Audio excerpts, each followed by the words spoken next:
बिस्मिल्लाहिर्रहमानिर्रहीम। अस्सलाम वालेकुम dear students, welcome to my channel. आज के इस लेक्चर में हम लोग ENG 101 का लेक्चर नंबर 1 कवर करेंगे।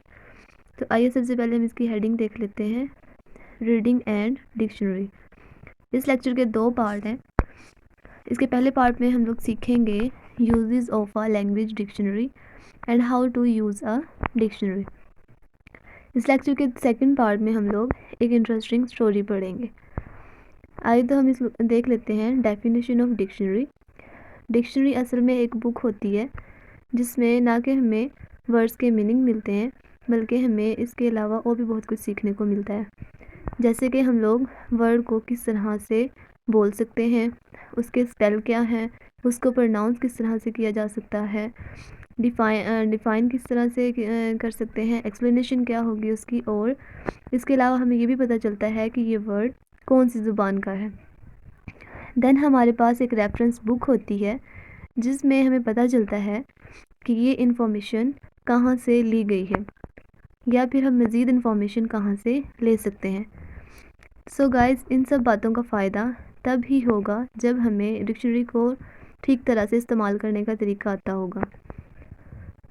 देन हमारे पास है लिस्ट ऑफ डिक्शनरी यूजेस। इसमें हमें पॉइंट्स दिए गए हैं। फर्स्ट पॉइंट है spelling, pronunciation, part of speech, origin of word, meaning explanation, usage restrictive label, synonym and antonyms, foreign words and phrases, and last है general information। आइए तो सबसे पहले हम इसका सबसे फर्स्ट वाला पॉइंट देख लेते हैं। सबसे फर्स्ट वाला पॉइंट है हमारे पास स्पेलिंग। जब आपको किसी वर्ड का स्पेलिंग नहीं आ रहा होता, कभी आपको ये नहीं पता चलता कि इसके स्पेलिंग क्या हैं, तो फिर आपको डिक्शनरी कंसल्ट करना पड़ती है। जब आप डिक्शनरी खोलते हैं और इस वर्ड को निकालते हैं तो आपकी जो कंक्लूजन है वो दूर हो जाती है और आपको पता चल जाता है कि ये जो वर्ड है उसके स्पेलिंग क्या है, या उससे सिमिलर या सेम वर्ड्स और भी हैं जिनके स्पेलिंग क्या हैं। ठीक है। इसके अलावा डिक्शनरी में क्या होता है कि जब भी आप कोई कैटलॉग या डिक्शनरी देखते हैं तो इस वर्ड को देखते हैं तो उसका पहला वर्ड देखते हैं कि वो कहाँ से स्टार्ट हो रहा है। फिर आप देखते हैं कि वो ब्रिटिश या यूएसए या अमेरिकन और ब्रिटिश दोनों लैंग्वेज में इसको स्पेल किया होता है। देन हमें एक स्पेल एक्सरसाइज दी गई है, स्पेलिंग की एक्सरसाइज है, तो हम देख लेते हैं किसमें क्या है। जिसमें आप देख सकते हैं कि बहुत से वर्ड्स हैं जिनकी जो स्पेलिंग है वो डिफरेंट है।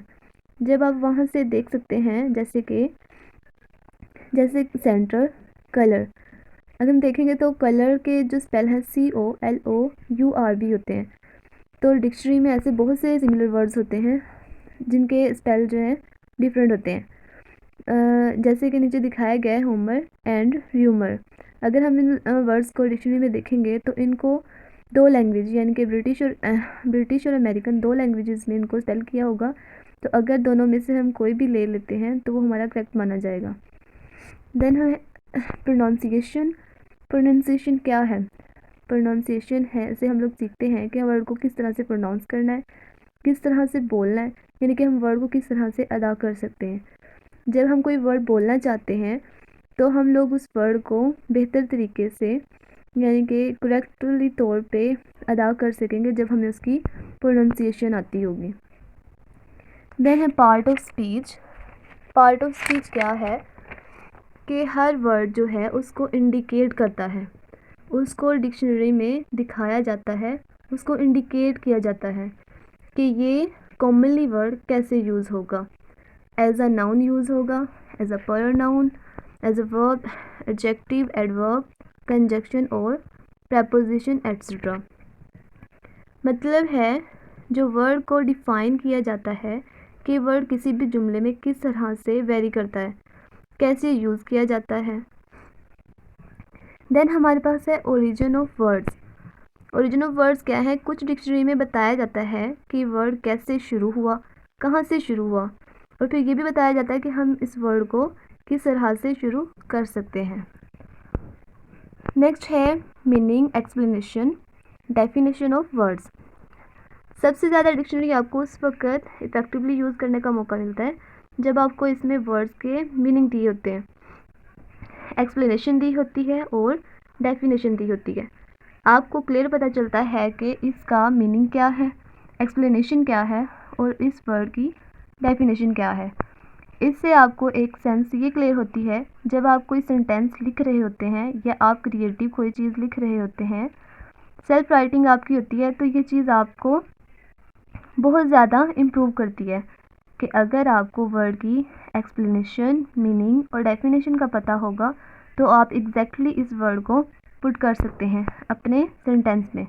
ठीक है, इसका क्या फ़ायदा है? इसका फ़ायदा ये होता है कि इससे रिलेटेड भी बहुत सारे वर्ड्स सिखाती है, जो कि समटाइम आपके सेंटेंस में इजीली फिट हो जाते हैं। यानी आपको पता चल जाता है कि आपने इस वर्ड को कहाँ और कैसे यूज़ करना है, या उस वर्ड को आप कहाँ और कैसे यूज़ कर सकते हैं। इसके बाद एक्सरसाइज दी गई है जिसमें उन्होंने आपको कहा है कि ये वर्ड्स हैं, इनको डिक्शनरी से कंसल्ट करें। जैसे फास्ट है, सेट है, तो इनको आपने डिक्शनरी से कंसल्ट करना है कि इनके डिफरेंट मीनिंग क्या हैं और ये किस तरह से यूज़ हो सकते हैं सेंटेंस में। इसके बाद बहुत सारे वर्ड्स हैं, उन्होंने आपको यूज़ करके दिखाया हुआ है कि डिक्शनरी में ये जो डिफरेंट वर्ड्स हैं डिफरेंट सेंटेंसेस में डिफरेंट मीनिंग देंगे। जैसे आप लोगों को वर्ड दिया गया है प्ले को डिफरेंट सेंटेंसेस में उन्होंने लिखा हुआ है, डिफरेंट सेंटेंसेस में उसको यूज़ किया हुआ है।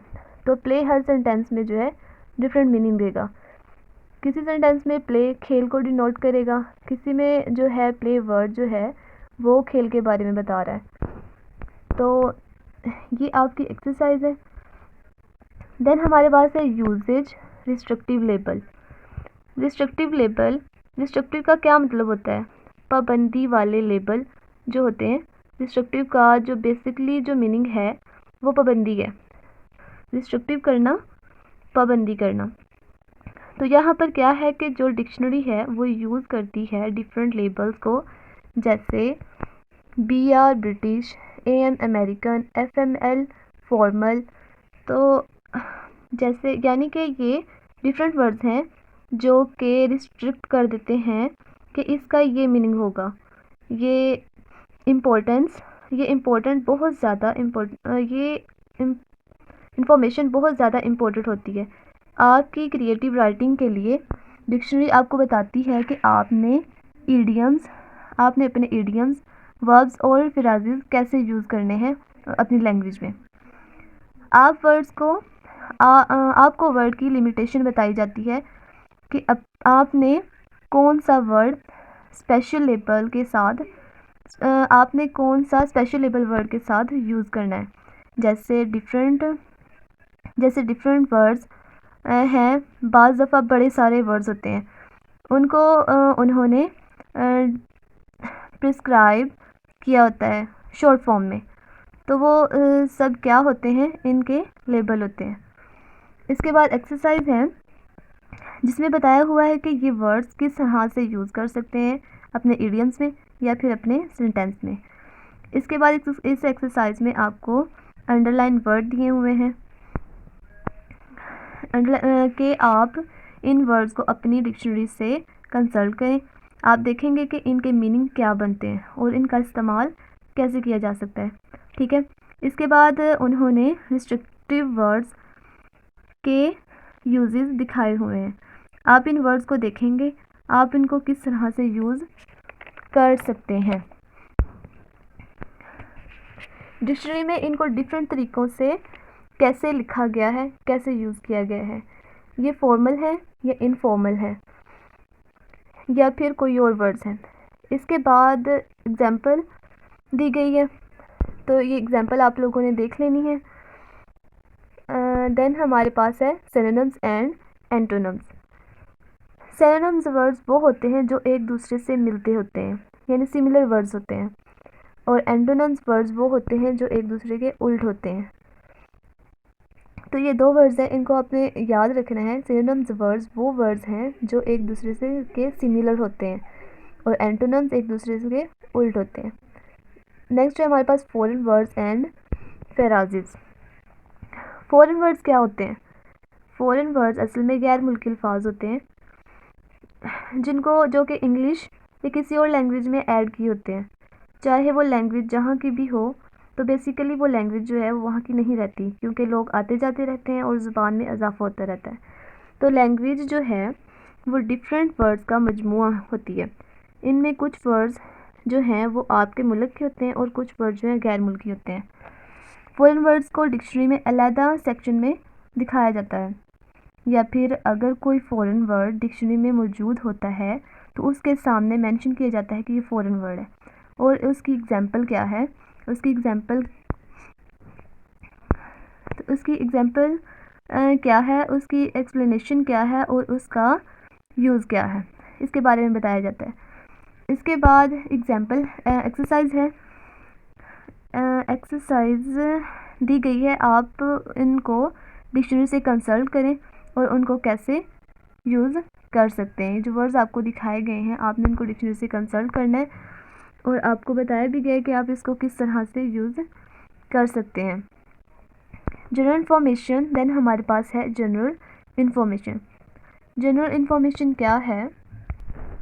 जनरल इन्फॉर्मेशन वो है जो आपको जनरली बताई जाती है, जैसे किसी पर्सन का नाम यूज़ हो गया हो। जैसे आप देखेंगे कि अगर कायद-ए-आज़म का नाम डिक्शनरी में यूज़ है, आप उसको देखेंगे, उसको ब्रैकेट्स में थोड़ा डिस्क्राइब किया होगा, थोड़ी सी इन्फॉर्मेशन दी होगी कि ये पाकिस्तान के फाउंडर हैं, उनकी डेट ऑफ बर्थ ये है, और या फिर कोई इम्पोर्टेंट प्लेस का नाम या जगह का नाम है, या फिर कोई भी सेक्शन है उसको थोड़ा सा डिस्क्राइब किया होता है लोगों की इन्फॉर्मेशन के लिए, ताकि लोगों को आसानी से समझ आ सके कि ये चीज़ जो है वो क्यों ज़्यादा इम्पोर्टेंट है। ऑर्डर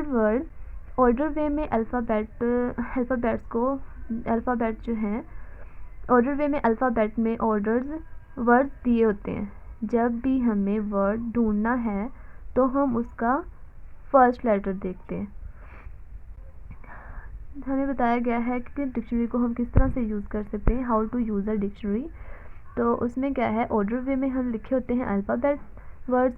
तो जब भी हमें कोई वर्ड ढूंढना होता है तो हम सबसे पहले उसका फर्स्ट लेटर देखते हैं। अगर आपको इजीली वो वर्ड फाइंड आउट हो जाता है। अगर आपको इससे मिलता जुलता कोई वर्ड देखना तो आप फिर सेकंड अल्फ़ाबेट देखते हैं। जैसे कि यहाँ पे लिखा हुआ है, if both the first and second letter, अगर पहला और दूसरा वर्ड सेम है, letter are the same, then the word are arranged according to the third letter and so on। तो वर्ड को जो है थर्ड लेटर से अरेंज किया होगा।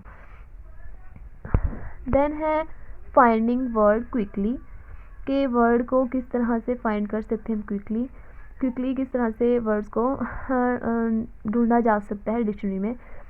Look only at guide word, when you come to the guide word nearest the word you want, then look down the page for the word. Next हमारे पास है गाइड वर्ड्स। इसके बाद क्या है कि समटाइम आपको गाइड वर्ड दिए होते हैं। गाइड वर्ड्स कैपिटल लेटर में लिखे होते हैं, या फिर उनको बोल्ड में लिखा होता है, या फिर इटैलिक वर्ड्स में लिखा होता है, ताकि वो आसानी से आपको मिल सके, यानी कि वो हाईलाइट होते हैं, आपको आसानी से मिल जाते हैं। इसके बाद उन्होंने एक रिकैप दिया हुआ है कि आप क्या कर सकते हैं। जब भी आप डिक्शनरी यूज़ करते हैं तो इन बातों को अपने माइंड में प्रॉपरली रखना होता है। प्रॉपरली ये बातें आपके दिमाग में होनी चाहिए। ये डिक्शनरी एक टूल है जो आपकी हेल्प कर सकती है आपकी लैंग्वेज को डिस्कवर करने में, मीनिंग को डिस्कवर करने में।